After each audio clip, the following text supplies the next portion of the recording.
Shout out to our sponsor, MeUndies. One of the most important parts of summer is staying comfortable, especially when it's so ridiculously hot outside. So to get the softest pair of underwear you'll ever own and save some money, MeUndies will give you an additional 20% off your first purchase plus free shipping, which means your junk stays comfortable and you save some money. To get it, just visit MeUndies.com/know and start shopping. Welcome to The Know, I'm Mica. Not everyone is having such great luck with the newly released PS4 firmware. Update 4.72 went up this week, but some users are reporting issues with online connectivity.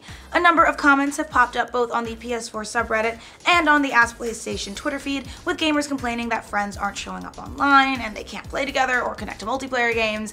This isn't quite as bad as the last time this happened, however. Back in June, the 4.70 update caused quite a few instances of players reporting bricked consoles. So this is technically a step up from that.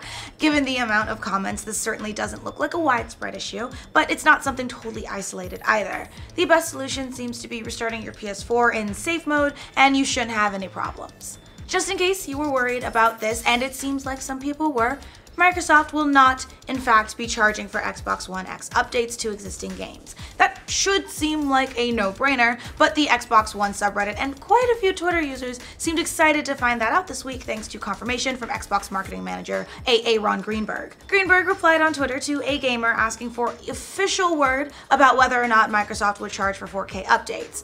Yes, any title you own that has a 4K update will be done for free. Again, that seems like it would be a no-brainer, but in the world of modern gaming, you really never know. They're gonna just start charging us to turn on the console. Oh god, don't do that. Don't take that idea, forget I said anything.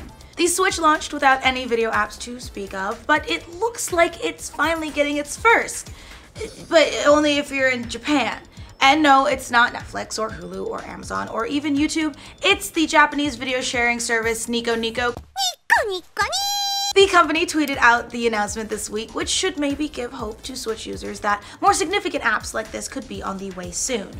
When Switch first launched without the requisite streaming services, Nintendo did confirm that they would be coming eventually, so maybe the wait is almost over. Why do I feel like we always hear that from Nintendo? Just eventually. When? Disney's D23 Expo kicks off later this week, and it looks like the company will be celebrating the occasion with a number of related video game trailers. Disney announced its official live stream schedule for the show, which includes a video game presentation on Saturday called Level Up. They've confirmed that they'll be showing off trailers of titles like Spider-Man, Kingdom Hearts 3, I'll believe it when I see it, and Battlefront 2 at the event, so maybe we'll get to see all of these brand new footage of these games. Kingdom Hearts 3 director Tetsuya Nomura already confirmed after E3 that another D23 trailer for the game would be on its way. There were quite a few gripes about Destiny 1 ahead of Destiny 2's launch, and Bungie is speaking very frankly and very openly about these criticisms. One of the big criticisms from Destiny 1 was about how it handled the non-existent story, and apparently Bungie has pretty ridiculous goal for the story in the game's epic sequel. They want people to complain that there is just too much of it. In a new video with IGN, senior narrative lead Jason Harris said, "I think players are ultimately going to see a wide variety of story channels and an eclectic number of outlets to see story infused throughout the game." Cinematic lead Matthew Ward added, "There is story everywhere. I hope people complain about how much story we have. That would be the Reddit thread I'd like to read."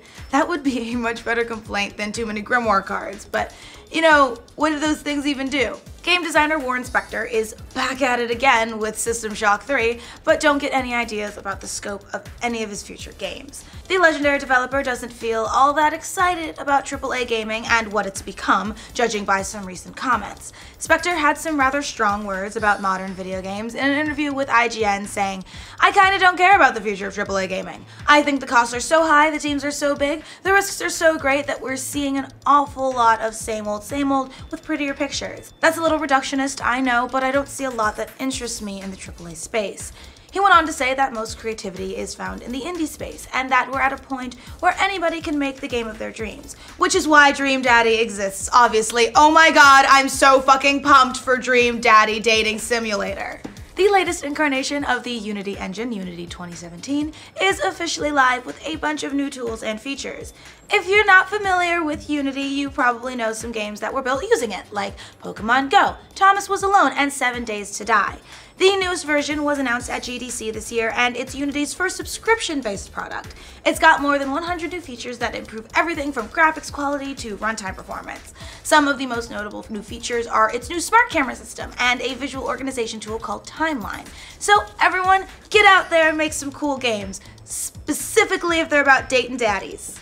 Reviews are out for the sci-fi movie Valerian and the City of a Thousand Planets, and they're kind of all over the place. The movie by director Luc Besson has a 73 fresh rating on Rotten Tomatoes, which isn't bad, but it just has a 43 score on Metacritic, which is not so good.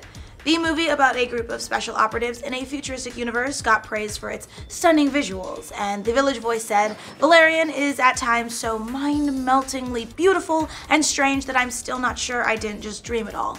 But the movie characters and plot got panned, which is never a good sign. Entertainment Weekly said, as the story went on, it came into sharper and sharper focus. Valerian is an epic mess. Well, ouch. If you're still interested, the movie hits theaters on July 21st. After some very successful live-action adaptations of its animated classics, Disney has its sights set on Aladdin next. But there's just one problem. It needs a star. The studio and director Guy Ritchie have launched a global casting call for an actor to play Aladdin, but they say they're having trouble finding someone of Middle Eastern or Indian descent in his 20s who can act and sing.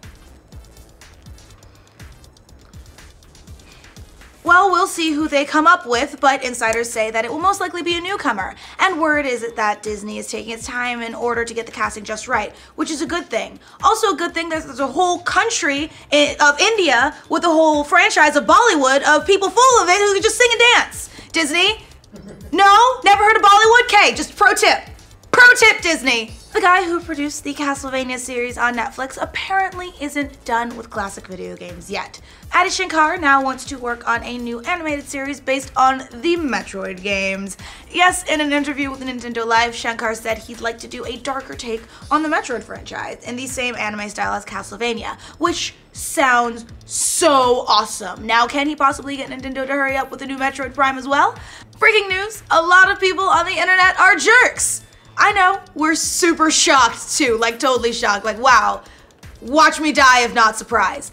A study on online harassment says that 40% of internet users have been the target of abusive behavior, and it gets even worse for young people between 18 and 29. The number grows to 67% for them. According to the study, men are targeted more often, but it's women who get the most severe forms like stalking and threats. Well, that's depressing. Can't we just be cool, everybody? Even though you're anonymous on the internet, there's still a person at the other end of that computer with feelings and such. Send puppies, not hate. Actually, don't send puppies, that could be a big mess. Don't listen to me, but send love, okay? So that's all the news we have for you today. For more news from every corner of the internet and Mica's very raspy post-convention voice, be sure to like this video, and if you're new around here, subscribe to The Know. I swear I sound normal regularly. This is just temporary. Thanks to MeUndies for sponsoring this update. MeUndies are seriously the most comfortable pair of underwear you'll ever own. I could tell you about it all day, but you know, feeling is believing. Once you try them, you won't want to wear anything else. Every pair of MeUndies is sustainably sourced and made from a fabric that's 3 times softer than cotton, so no more buying packs of boring, scratchy underwear from your local store. This month's patterns were designed by the legendary 80s clothing brand Cross Colors, with styles that live up to their bold design and bright colors. Increase to piece, ya dig, and the OG. To get 20% off your first pair plus free shipping, just visit MeUndies.com/know right now. That's MeUndies.com/know.